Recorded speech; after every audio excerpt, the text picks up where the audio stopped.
me, Distaggio here, making an arena run, trying to make it into the top 100. I've never been there, and finally what really prompted, what motivated me, is getting this Minotaur up to a 7 of 9. Because when Minotaur's ability is at 7 of 9, it gives him a 2.5 second stun, so a 2.5 second stun, basically against the entire arena battlefield, because there's only 6 opponents there.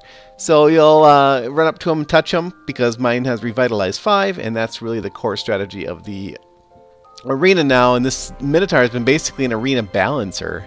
Anyone that's got arena with a Revite 5 is starting to rank super high in the arena, because it is really a sick arena hero. Really, really good, really, really strong, and a somewhat of a game balancer. And I'm going to show you just a little bit of game footage here, making a run, trying to get into top 100. Oh, I've never been there. I'm trying to.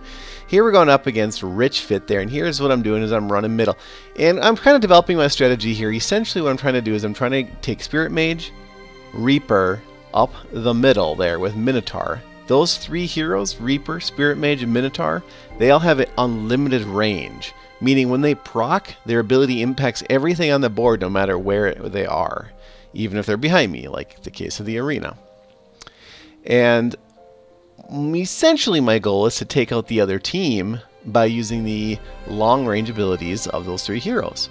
Every now and then, of course, though, I do run head to head, and I can do that only when I don't see Revitalize on their Minotaur or Thunder God or a stunner. So you can see there, my stun procs him on the left, then my Spirit Mage hits them, and look at that, they're gone. So basically my goal with my strategy here is to simply clear the other board. Clear the board. Clear the opponents off the board, because they can't damage my crystal if they don't exist. And so here Spirit Mage is a key part of my strategy. Look, he only had Enlighten on him, and here we got a Berserk 5. Reaper. A lot of people are going with Sprint, but I rolled this thing night and day, man. I rolled this thing so much I couldn't get Sprint higher than 2. And then I rolled a Berserk 5, and hey, you know what? That's great in a lot of other aspects of the game, like here be monsters and dungeons. So I'm keeping the Berserk 5 Reaper. I think it's just sick how fast it can proc the 2nd and 3rd time. So here we go. Got Fuzzy again. CKS 8817. Let's just see here. You see that Snowzilla down there? You see the ninja down there? Basically, it's a DPS team. DPS down is what I call this attack there that they're doing to me. But hey, I hit the crystal there, the Minotaur, and I stun their whole team. I stun their whole team because they don't have flyers. That's another core element of this strategy. A lot of people use this strategy is to have obviously your 3 flyers, and so you got your Cupid flying, Spirit Mage flying, and Grizzly Reaper flying. None of them are touching the ground, and so Minotaur doesn't impact those 3 heroes. And here I walk through key 979, and we're gonna go hit that crystal.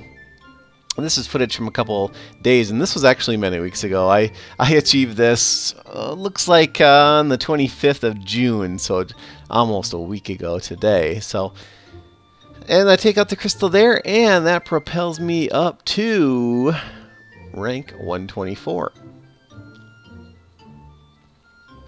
And Ghostbuster 2387 here, so it looks like I'm going to go down. This time I'm grabbing the Cupid and Thunder God. So really for me, I pretty much always grab Reaper, Spirit Mage, Pumpkin Duke, Cupid, Minotaur. Those 5. And then I have to decide, do I want Druid, Thunder God, Snowzilla, Ninja? I can kind of go with any of those. And oh, got me with a good one there. But look guys, team is gone. His team is gone. And yeah, this is a great combo. And it works really, really well. 118 here I got up to on that day. I still never quite broke in, though. I never broke in. Hey, look, Phinalhour. Phinalhour. And you know what? If I miss him in lanes, watch what he does. He's got the same strategy, but better, because he's got Sprint on his Reaper, gets to the crystal first, and now my team's gone. And he just killed the crystal so fast. So what I have to do when I go against a player like Phinalhour, who's got a sick team, is I either have to, so I watched the replay right there. Now I'm going to come back in, and I thought to myself, you know what, let's just try to go head to head. Okay, normally I would not do this strategy. I would skip a player like Phinalhour, just because you saw how fast the crystal's gone there when I miss him. There's no way I can race that. There is no way I can race that DPS wise. And so I just go head to head, and what I'm hoping for is Thunder God or Minnow to proc. And there you go. See, it's, you know, you flip a coin at this case. I didn't beat him because my team's better than his. I simply beat him because my Minotaur procced first. It really doesn't have anything to do with strength of team, which is kind of sad that he has a better team than me, and I can beat him with Minotaur Revive 5 just proccing first, you know, just by getting lucky. So luck is why I beat him right there, and it's just, it's not fair, and then that's why a lot of people are kind of disappointed with, you know, a lot of people having access to Minotaur and whatnot. It's just really he really was a, I don't even think game balancer is the right word. It's just, he just made the game more luck-based. He made arena, high-level arena, more luck-based. And I'm not going to say if that's good or bad, but I'll let you decide. Alright, let's go ahead and continue our run to getting into the top 100 first time ever. Bonehead the Great God Fuzzy taking the bottom lane there with kind of a DPS blend attack, going Snowzilla and Succubus instead of Spirit Mage Reaper, which I rarely do, but this was kind of when I was experimenting and learning what was best, and that's not typically best, but you can do that when you're not going against the high revitalized Minotaur and Thunder God. So there you go. Original hack. Come on, original hack. Gotta take you. Going with this Doug. And again, another variant there. I'm going now Spirit Mage Snowzilla in the usual gang. And you can see there that Succubus of mine has a Revite 4, so that is really just over before it started. And again, I don't use this attack very often anymore, but I will do that if I kind of know their defense and I know that they don't have anything too crazy good here. I'm going head to head, and really here's that luck base. Which one procs first, right? If they both have Revite 5, even if they have Revite 4, that could go off before Revite 5. I've had that happen too, where my Thunder God procs, which has Revite 4, against a Minotaur team that has Revite 5 on it. And I don't know why that happens, but it happened, and here we go. We're trying to get in here. Look at Syncflame at number 98 right there. Syncflame 98. This would be the first time ever I got into top 100, and so we're gonna try this. Let's take Syncflame out here, and oh, head to head. Oh no, here we go. Who's gonna proc? Oh, look at that. See, they proc first. Syncflame got me. Good job, Syncflame. I'll give you the honor of showing everyone you destroying my crystal instead of editing it out. I do watch the replay here, and oh, look at that. Ouch, I saw that. You know what? I gotta dodge that. I gotta dodge that team right there.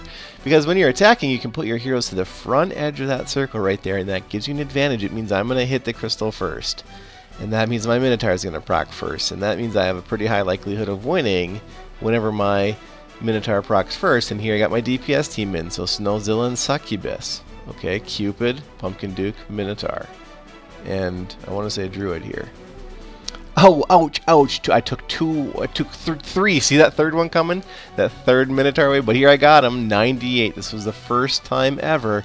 I posted this in the chat group, and sure enough, it was really interesting. I had no idea it was there. Syncflame was there in the chat group the second I posted it, celebrating the first one. I'm like, yes, about Syncflame. Funny enough, he was in there. He said, hey, man, good job. Hey, as always, keep it dirty and dirty up. Syncflame making history.